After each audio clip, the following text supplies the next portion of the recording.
des architectes paysagistes. Je vous invite à un voyage dans l'art des jardins, à la rencontre de ceux qui les font vivre, les étudient et les imaginent.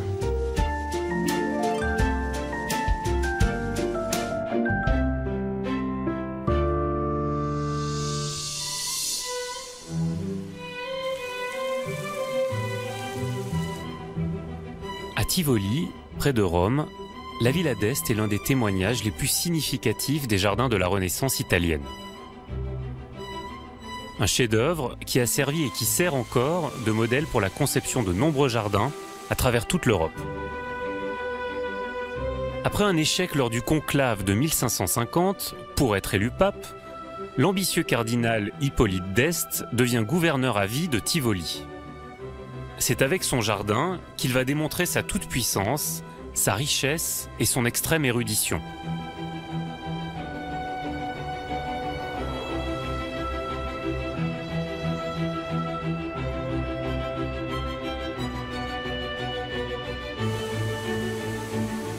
La Villa d'Este met en scène l'eau de façon spectaculaire, grâce à une machinerie hydraulique qui ne fonctionne que par la force de la gravité. Jamais on n'avait concentré en un seul lieu un nombre aussi impressionnant de fontaines, de grottes, de cascades et de nymphées. Toutes renvoient à une dimension allégorique variée et riche. Le jardin a nécessité de gigantesques travaux au cœur de la ville et à même la roche de la montagne sur laquelle il repose. Marina Cogotti, architecte, dirige la Villa d'Este. Marina, on est dans un paysage vertigineux. Comment on a réussi à installer le jardin de la Villa d'Este dans la cité de Tivoli? Bien sûr, ce n'était pas simple. En effet, le terrain dont on disposait, c'était la pente d'une colline très escarpée qui descendait à pic par endroits. Elle était même habitée par des bêtes sauvages, si on en croit certains chroniqueurs de l'époque. Et puis, il y avait aussi le village qui s'étendait là où le jardin devait être réalisé. Nous savons, grâce à des documents de l'époque, qu'Hippolyte fit démolir des habitations pour obtenir de la place vers le haut du terrain. Si on observe le quartier de Santa Croce, on voit que c'est comme si le jardin entrait littéralement dans le village. Cela crée d'ailleurs un cadre superbe pour border le jardin haut. Dans la partie basse, il a fallu au contraire réaliser des terrasses, des soubassements pour obtenir une surface plane.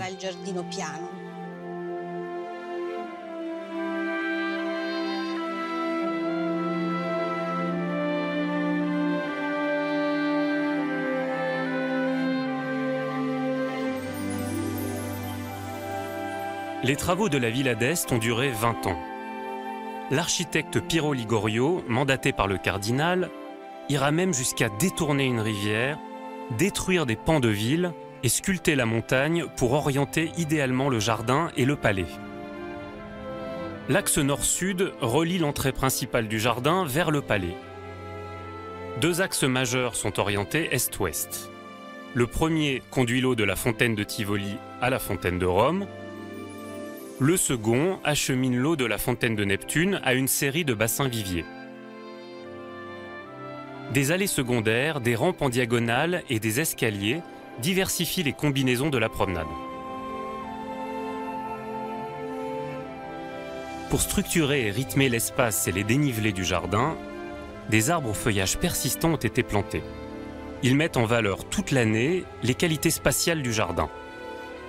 Des haies de buis ou de lauriers bordent les allées. Elles soulignent les ouvrages et les terrasses du jardin. Et alors toutes ces terrasses, elles permettent à la fois du confort, mais elles permettent aussi de fabriquer tout un tas d'effets et de perspectives. Oui, en effet, les terrasses ne sont pas là pour résoudre seulement le problème des dénivelés. Elles permettent aussi une grande variété de propositions architecturales. Ici, les murets sont ouverts pour abriter des fontaines et des nymphées.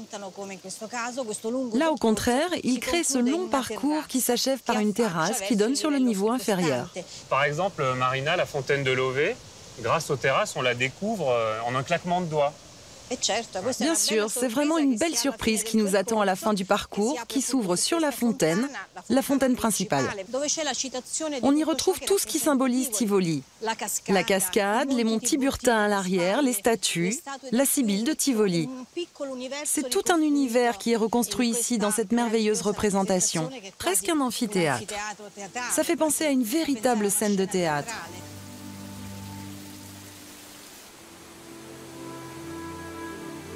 Au-dessus de la fontaine de Tivoli et derrière un bosquet de lauriers se dresse la fontaine de Pégase, taillée dans du tuf calcaire. Symboliquement, le cheval ailé fait jaillir d'un coup de sabot l'eau qui alimente toutes les fontaines.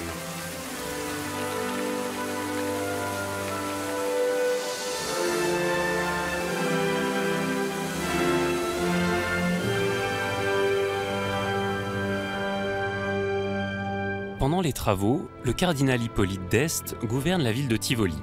Sous son autorité, la cité, qui avait été mise à sac en 1547, retrouve renommée et prospérité.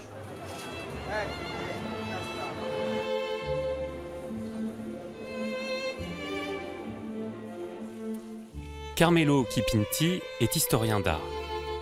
Carmelo, pour comprendre les raisons d'un projet aussi monumental, il faut comprendre la personnalité d'Hippolyte d'Este. Bien sûr. La villa en elle-même, si théâtrale, magnifique, spectaculaire, était déjà considérée par les contemporains comme le reflet de la personnalité d'Hippolyte d'Este. Son héroïsme, sa magnificence, son ambition étaient l'objet d'une véritable célébration. Quand il n'était encore qu'un tout jeune homme, il est ordonné évêque et part à la cour de France, où il devient le représentant de la culture italienne, de la culture de Ferrare à la cour d'un des souverains qui aimait le plus l'art italien et la culture italienne. Hippolyte devient membre du conseil privé de François Ier, qui lui transmet son goût pour l'architecture et l'art des jardins.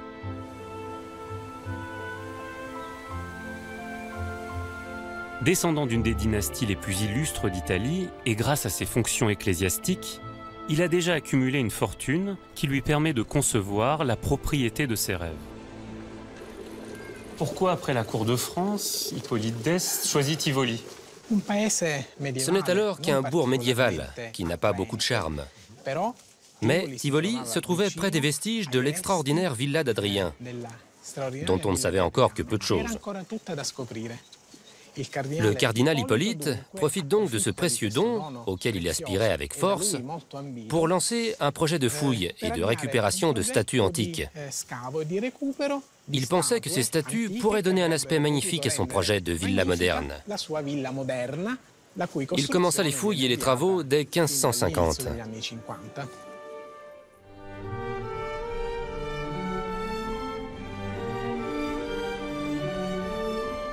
Ligorio est chargé d'effectuer les fouilles et d'étudier les techniques romaines d'approvisionnement en eau. Les nombreuses sources et la dérivation de l'Aniene, un affluent du Tibre, vont permettre d'ériger plus de 50 fontaines dans le jardin. Certaines statues et colonnes, empruntées aux ruines de la Villa Hadrien, agrémentent la promenade. Hippolyte d'Este fait également réaliser des représentations mythologiques, païennes et fantastiques. Ces statues sont autant de personnages qui peuplent le jardin et racontent chacune une histoire.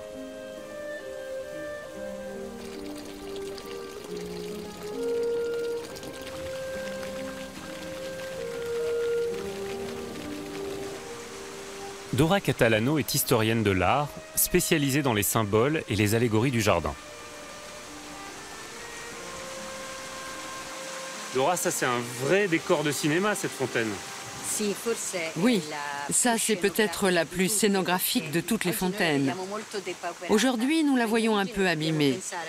Mais il faut imaginer à l'origine un grand demi-cercle qui constituait une véritable scène de théâtre, avec tous les monuments de la Rome antique rassemblés, réunis dans cet hémicycle. La ville de Rome était donc racontée au travers de ses lieux principaux et même avec ses symboles principaux. Pas seulement avec cette statue triomphante, l'image de la Rome victorieuse, au centre, mais aussi avec la louve du Capitole. Et également, caché dans la grotte, il y a le dieu du Tibre, le fleuve romain. Tout ça, c'est une symbolique qui est extrêmement complexe. Est-ce qu'elle était franchement accessible à tout le monde ? Non, disons que ce n'était pas accessible à tout le monde. Et pourtant, là où aujourd'hui certains éléments nous paraissent obscurs, ceci était d'une certaine façon parfaitement compréhensible pour l'entourage d'intellectuels, de littéraires, imprégnés de culture classique qu'étaient les nobles et les ecclésiastes de l'époque. Il nourrissait pour l'Antiquité, et surtout pour les thèmes de l'Antiquité classique, un intérêt vraiment profond. Et surtout pour le réutilisation des thèmes de l'Antiquité classique.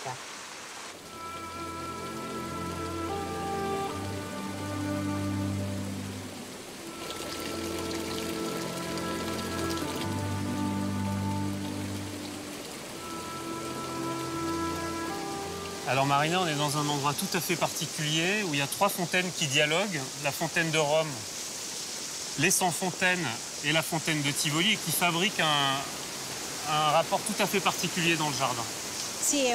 Oui, c'est un axe architectural extrêmement fort. Un axe transversal. C'est un élément qui organise fortement l'espace. On voit à notre droite cette longue allée des 100 fontaines.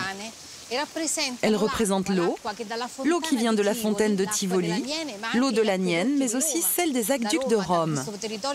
Parce que c'est de Tivoli que provenaient les nombreux aqueducs qui alimentaient Rome. Par ce parcours, l'eau de la fontaine de Tivoli rejoint celle de la fontaine de Rome. Le lien symbolique entre Tivoli et Rome, c'est le lien de l'eau, le lien du territoire, mais c'est aussi le lien des intérêts d'Hippolyte II.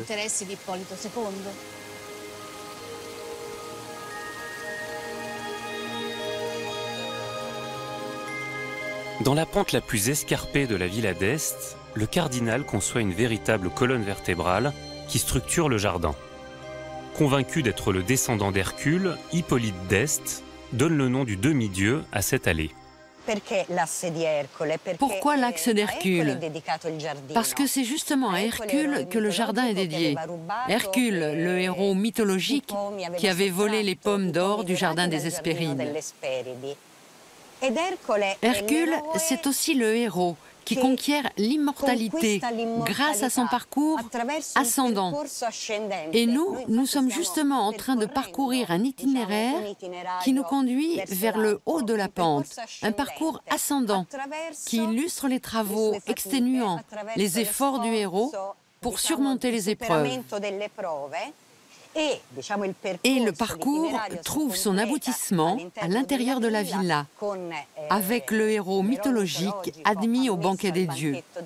Et Hercule, accueilli parmi les divinités de l'Olympe, a obtenu l'immortalité.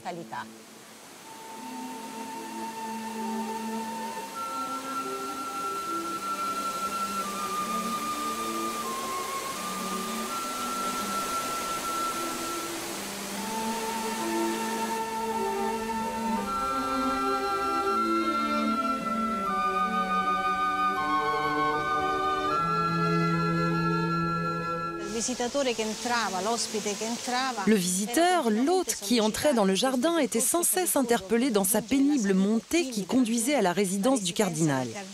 Il était sans cesse sollicité par différents chemins qui lui offraient différents points de vue, par des architectures particulières, par des fontaines différentes, des fontaines qui racontaient une histoire. Il y avait des jeux, des farces et même des fontaines sonores. Toute une série d'artifices qui avaient justement pour but de rendre cette ascension beaucoup moins pénible. L'odeur des fleurs changeait aussi selon les saisons. C'était une véritable expérience multisensorielle qu'on peut revivre dans une certaine mesure, aujourd'hui encore dans les jardins.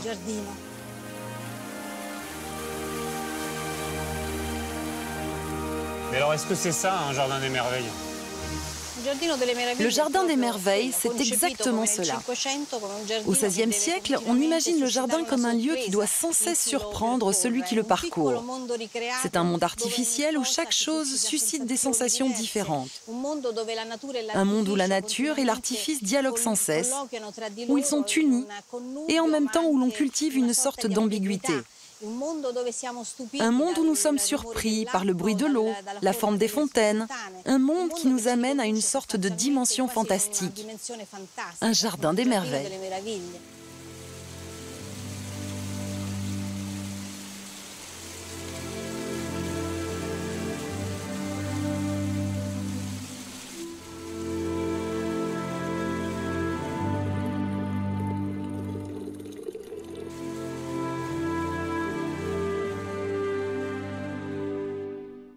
Voilà, nous sommes arrivés à la fontaine de la Chouette, un des endroits les plus intéressants de tout le jardin.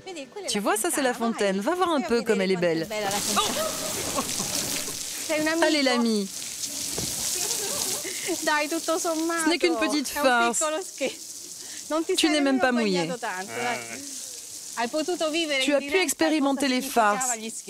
Ce sont de tout petits tuyaux, des jets d'eau qui éclaboussaient. On faisait entrer les invités et ensuite les fontainiers déclenchaient les farces pour le plus grand bonheur, on imagine, de tous les invités.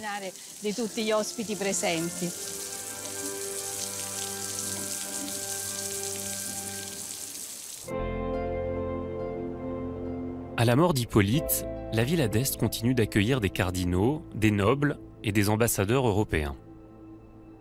Puis elle connaît une longue période d'abandon à partir du XVIIIe siècle. Contre toute attente, l'aspect délaissé, la végétation abondante, donnent un caractère romantique au jardin et séduisent alors les artistes qui le découvrent. Fragonard s'en inspire et Liszt compose ses jeux d'eau à la Villa d'Este. Le jardin revient en 1920 à l'État italien, qui le restaure et l'ouvre au public et aux habitants de Tivoli. Parmi eux, la grand-mère de Maria Teresa. Alors ce coin du jardin, c'est vraiment un endroit utilisé par les touristes, mais aussi par les promeneurs pour se rafraîchir. Parce que quand l'été est torride, on a l'impression d'avoir l'air conditionné. Et puis c'est là, en bas, dans ce bassin, que ma grand-mère lavait le linge. Quand elle était très jeune, elle lavait les draps des filles du gardien. Elle les essorait et les battait. Et en échange, il lui donnait des pâtes à l'œuf, des fettuccine au cèpe et au porc. Elle adorait ça. Elle se serait damnée pour des cèpes. Et puis ici, elle venait avec ses draps dégoulinants d'eau qu'il fallait porter avec une bassine sur la tête jusqu'au palais pour les étendre au soleil. C'était un travail exténuant. On venait aussi ici avec mon frère le dimanche. Tous les dimanches après la messe, on passait quelques heures ici avant d'aller déjeuner chez la grand-mère qui lavait le linge. On se promenait pour voir les premières fleurs du printemps.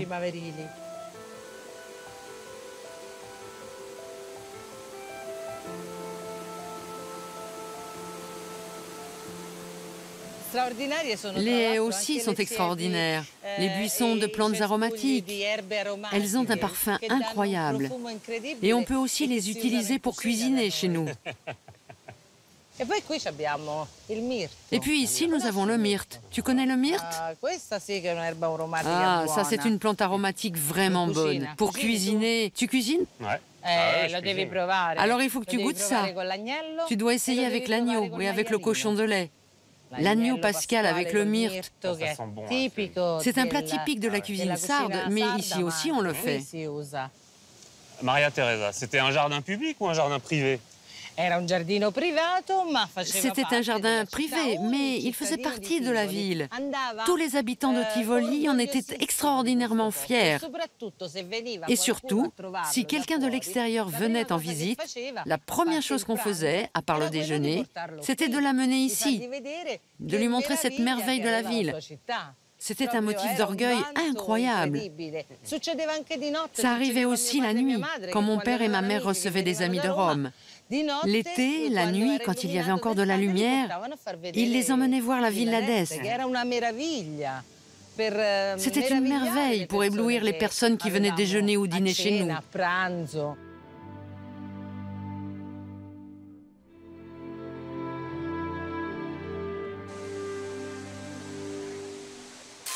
Aujourd'hui, les jardiniers maintiennent la Villa d'Este en l'état avec son aspect romantique hérité du XVIIIe siècle. Taille des haies, des rosiers grimpants et élagage des arbres constituent l'essentiel de leur travail.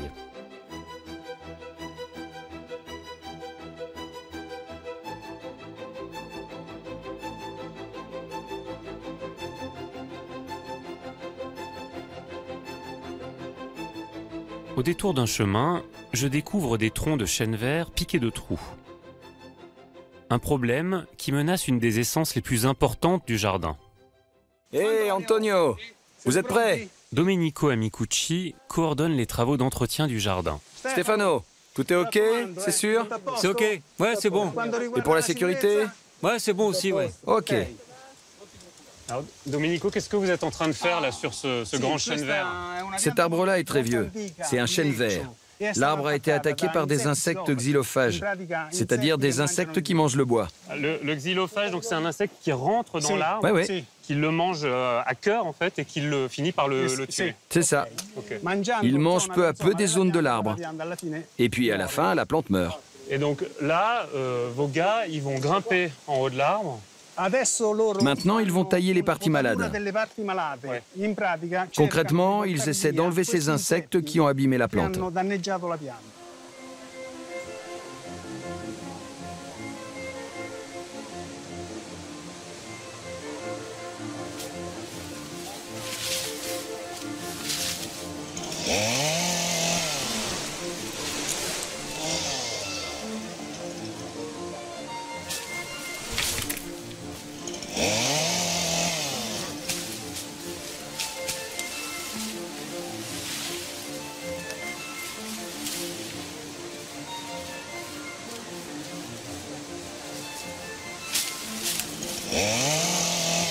Hé, Stefano, vas-y doucement, hein. Stefano, attention! Maintenant, je te montre ce que font les insectes xylophages de cet arbre. Ah, il y a des trous partout là. Oui, ça, ce sont les dégâts que l'insecte provoque à l'arbre. Ah, là, on peut rentrer le doigt dedans. Hein. Toutes ces galeries qu'il creuse, elles dessèchent la plante. Maintenant, quand Stefano va descendre, on va lui faire couper une branche. Comme ça, on va probablement trouver la larve qui vit à l'intérieur de ces arbres. On va voir si on trouve des insectes dans cette branche.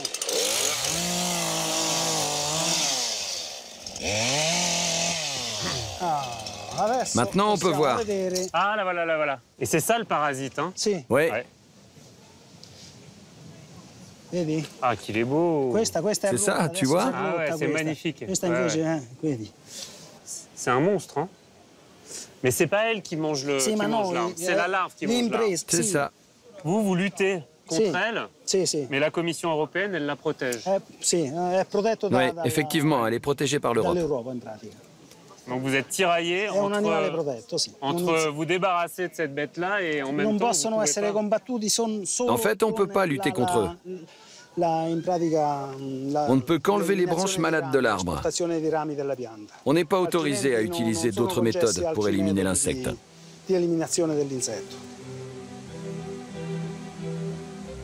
La protection de la biodiversité est un dilemme pour les jardiniers qui doivent concilier la défense de cet insecte, le capricorne, et le maintien des arbres séculaires qui structurent le lieu.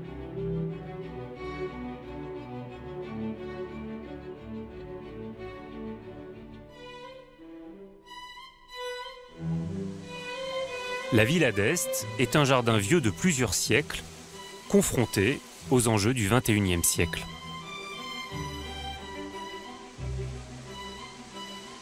Marina, comment on gère un monument vivant comme le jardin de la Villa d'Este qui a plus de 4 siècles? C'est vraiment un défi quotidien. D'un côté, il y a les difficultés évidentes.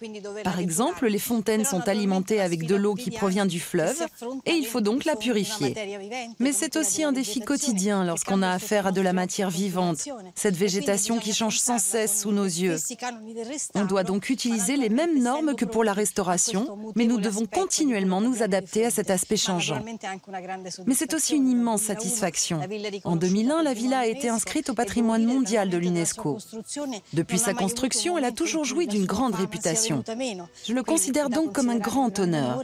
C'est un vrai privilège d'être à l'intérieur d'un espace unique, d'un véritable monde qui a été recréé, surtout cet après-midi, avec ce coucher de soleil.